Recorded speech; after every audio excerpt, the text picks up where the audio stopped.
Net electric field भी हम निकाल सकते हैं। नेट इलेक्ट्रिक फील्ड का मैग्नीट्यूड होगा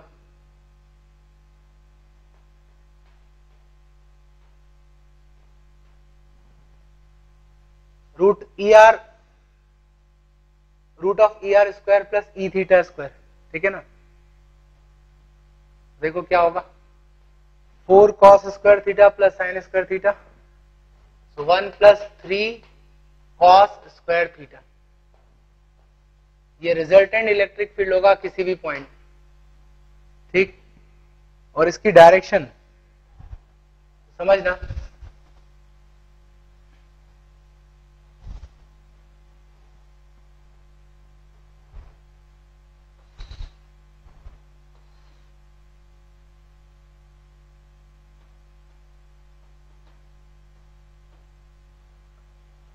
इस पॉइंट पे हमें फील्ड निकालनी है, कनेक्ट कर दो इसको सेंटर से।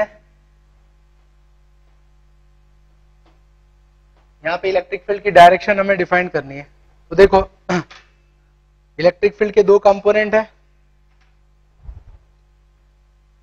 एक रेडियल कंपोनेंट होगा यहाँ पे तो इस तरफ है, राइट, और एक है टेंजेंशियल कंपोनेंट, दोनों बना लेंगे।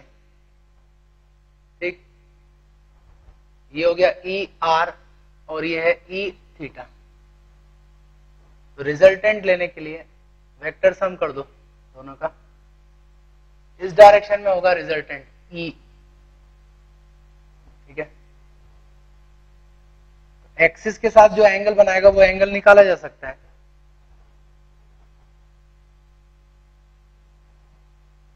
ठीक है, से रेडियल कंपोनेंट के साथ ये बना रहा है एंगल अल्फा, राइट, तो क्या वो एंगल निकाला जा सकता है अल्फा। तो आप देख सकते हो इस ट्रायंगल में tan अल्फा हो जाएगा E theta by E R, right. E theta और ई आर का रेशियो लो, ठीक है, तो ये हो जाएगा हाफ tan थीटा।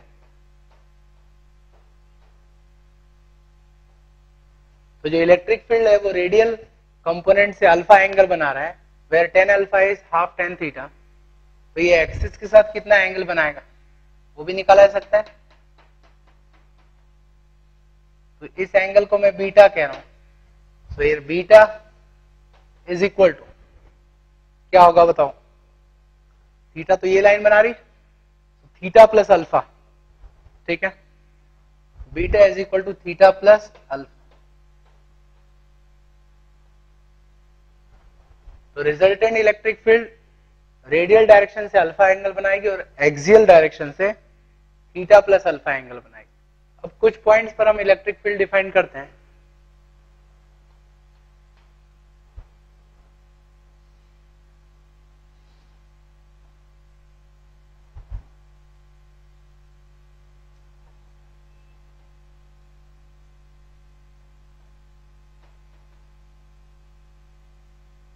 तो एक्सिस पर ही मिड पॉइंट से, राइट, आर डिस्टेंस पर एक पॉइंट ले रहे हैं।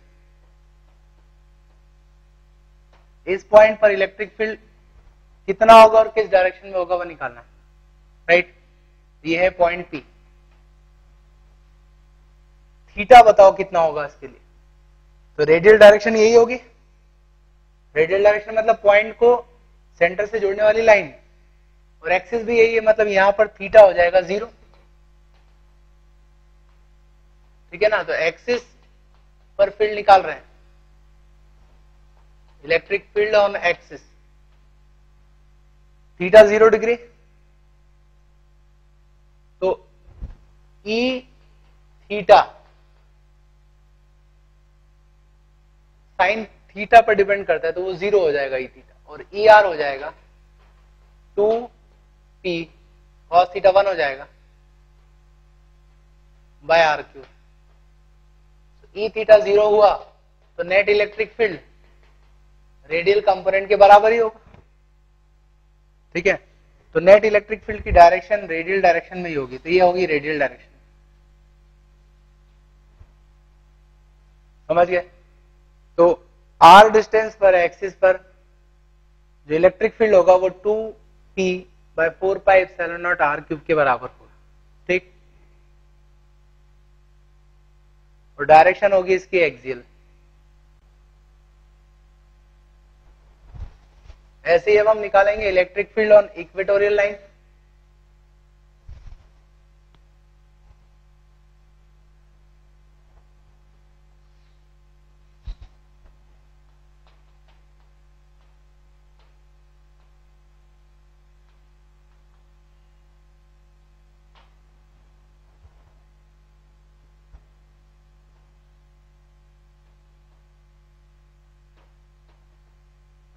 ठीक है, तो इस पॉइंट पर हमें फील्ड निकालनी है।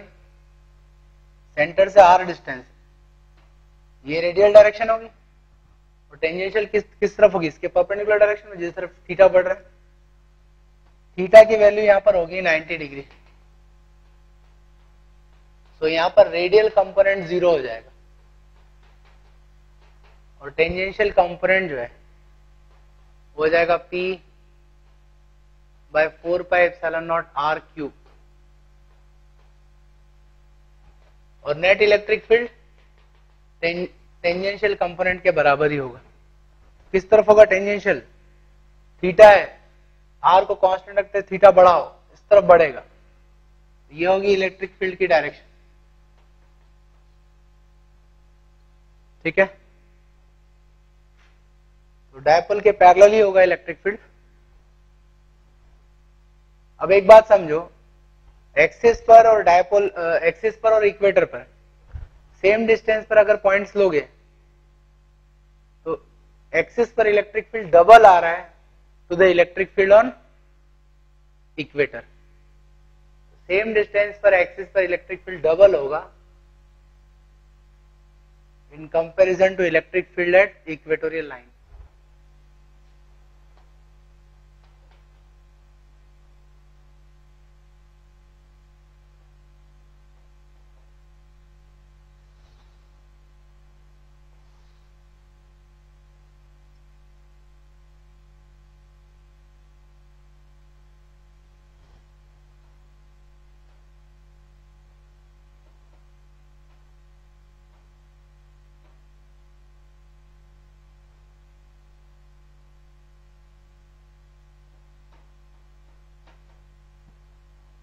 देखो r डिस्टेंस पर at 60 degree angle with axis electric field और पोटेंशियल क्या होगा ये बताना है। डायपोल का चार्ज दिया है दोनों पे, -q और +q, और सेपरेशन है d।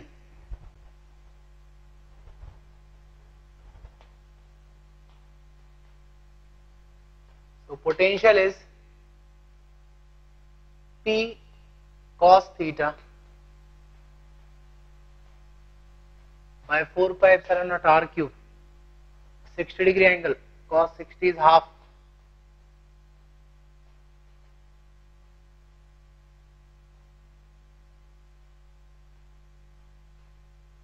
that is potential। Electric field की बात करें कंपोनेंट वाइज, v थीटा क्या होगा? p sin theta, sin 60 is √3/2।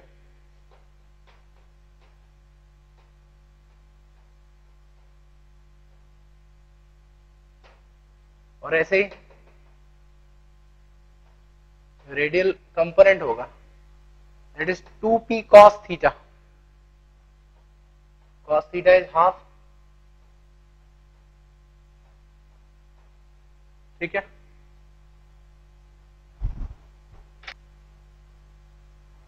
तो नेट इलेक्ट्रिक फील्ड देखें, ये रेडियल कंपोनेंट होगा और इससे छोटा होगा एंगुलर कंपोनेंट टेंजेंशियल। इस डायरेक्शन में होगा इलेक्ट्रिक फील्ड, ठीक है। नेट इलेक्ट्रिक फील्ड भी निकाला जा सकता है, ठीक है। नेट इलेक्ट्रिक फील्ड इज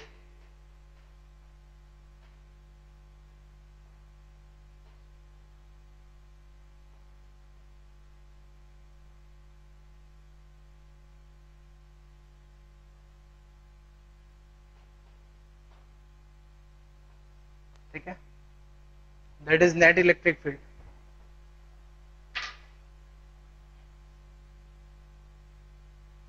तो इस तरह से हम डायपोल के आसपास किसी भी पॉइंट पर फील्ड और पोटेंशियल निकाल सकते हैं। अच्छा, एक बात ध्यान देना कि ये जो एक्सप्रेशन डिराइव की है हमने, ये सिर्फ किस सिचुएशन में वैलिड है, जब जो पॉइंट है वो डायपोल से बहुत दूर है, मतलब डायपोल के साइज के रेस्पेक्ट में डिस्टेंस बहुत ज्यादा है आर।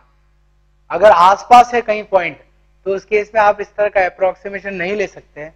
तब एक ही तरीका होगा कि उस पॉइंट पर आप निगेटिव और पॉजिटिव दोनों चार्ज के कारण पोटेंशियल और फील्ड निकालो और उनको ऐड करो। पोटेंशियल के लिए सीधे ऐड करना होगा और इलेक्ट्रिक फील्ड के लिए वेक्टर सम करना होगा। ठीक है, देखो एक एग्जांपल लेते हैं।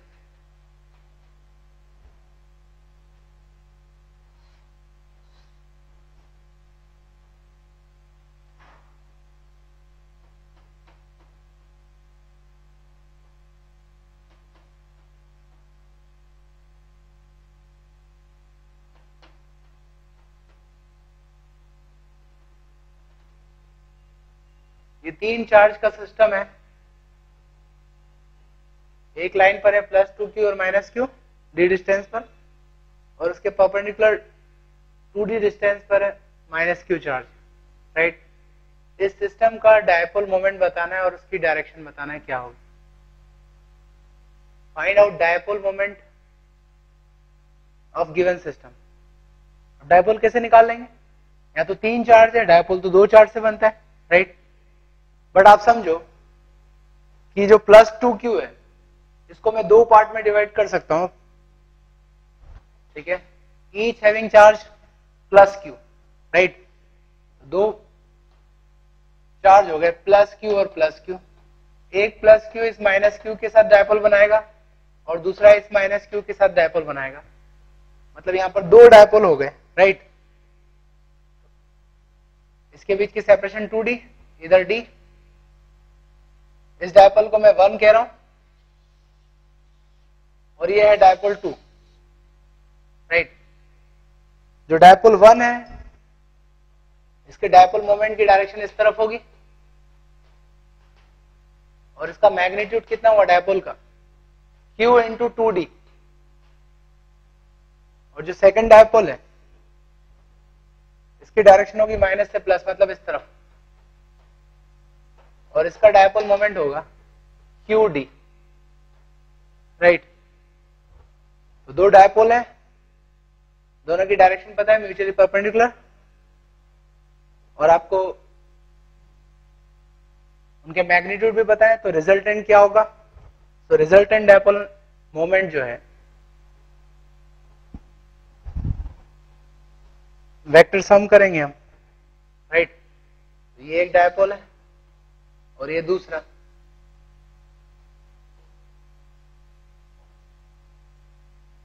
तो रिजल्टेंट डायपोल मोमेंट की डायरेक्शन इधर होगी और उसका मैग्नीट्यूड होगा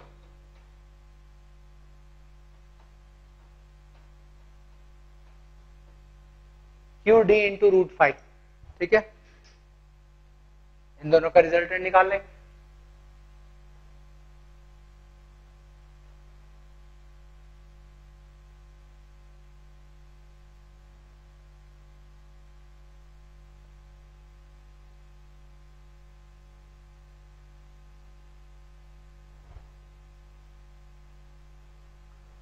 तो अगर सीधे डायपोल नहीं दिख रहा है तो आप इस तरह से एनालाइज कर सकते हो और डायपोल मोमेंट निकाल सकते हो।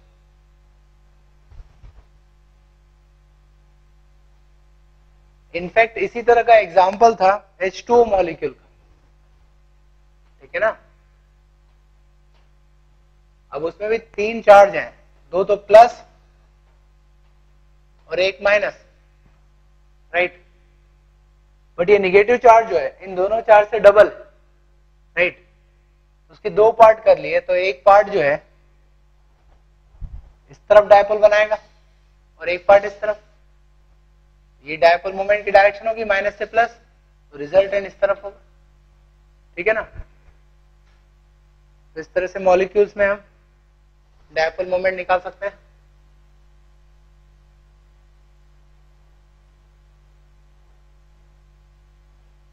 इसके आगे बढ़ते हैं।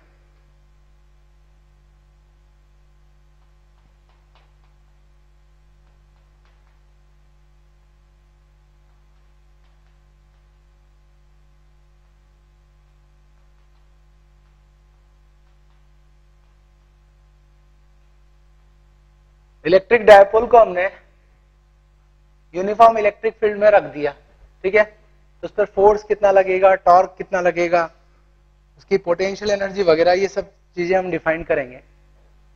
देखो ये यूनिफॉर्म इलेक्ट्रिक फील्ड है E, और ये डायपोल है, ठीक, minus Q plus Q and separation D, ठीक। तो आप देख सकते हो ये डायपोल मोमेंट की डायरेक्शन होगी माइनस से प्लस, डायपोल मोमेंट, और फील्ड इस तरफ, दोनों के बीच एंगल थीटा, ठीक है ना। डायपोल को जब फील्ड में रखेंगे तो उस पर फोर्स लगेगा, पॉजिटिव चार्ज पर फील्ड की डायरेक्शन में ही फोर्स QE, और नेगेटिव चार्ज पर अपोजिट डायरेक्शन में फोर्स लगेगा, ठीक है। फोर्स इक्वल होगा बट डायरेक्शन अपोजिट। तो हम कह सकते हैं in uniform electric field net force on dipole is 0। In uniform electric field net force on dipole is 0, ठीक है। डायपोल पर नेट फोर्स 0 है। अब देखते हैं इस पर टॉर्क भी 0 है क्या। तो देखो हम क्या करते हैं, डायपोल की एक्सिस मैं सेंटर ऑफ मास पर ले रहा हूं, मतलब मिड पॉइंट पर, राइट, जो कि इस प्लेन के परपेंडिकुलर है, राइट। और इस एक्सिस के अबाउट ये फोर्स कितना टॉर्क निकालेंगे, लगाएंगे, वो निकालना है। सीधी सी बात है, दोनों फोर्स इस डायपोल को क्लॉकवाइज डायरेक्शन में घुमा रहे हैं, दोनों के टॉर्क जुड़ेंगे, मतलब नेट टॉर्क यहाँ पे 0 नहीं होगा। टॉर्क कैसे निकालें, तो फोर्स इनटू परपेंडिकुलर डिस्टेंस, ये फोर्स है, इसका लाइन ऑफ एक्शन बनाओ, एक्सिस से इसकी परपेंडिकुलर डिस्टेंस निकाल लो, राइट। कितना होगा देखो, हाफ लेंथ जो है इसकी है D/2, ये एंगल थीटा, ये जो है इसको मैं x कह रहा हूं, राइट। x हो जाएगा D/2 साइन थीटा, राइट। ऐसे ही इसकी परपेंडिकुलर डिस्टेंस भी x आएगी बिकॉज ऑफ सिमेट्री। तो जिस पर नेट टॉर्क होगा वो होगा फोर्स इनटू परपेंडिकुलर डिस्टेंस, दूसरे के लिए भी इतना ही, तो 2 से मल्टीप्लाई कर दो, तो टॉर्क आ जाएगा QD E sine theta. QD को मैं लिख सकता हूं P, टॉर्क क्या आ गया, PE साइन थीटा। टॉर्क एक वेक्टर क्वांटिटी है, ठीक है। आप देखो P इस तरफ है, E इस तरफ है, P cross E clockwise direction में होगा और उसी डायरेक्शन में ये घूम रहा है, दैट मीन्स टॉर्क को मुझे लिखना चाहिए P क्रॉस E,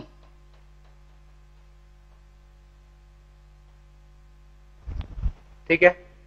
तो जब आप उसको यूनिफॉर्म इलेक्ट्रिक फील्ड में रखोगे तो उस पर टॉर्क लगेगा P क्रॉस E।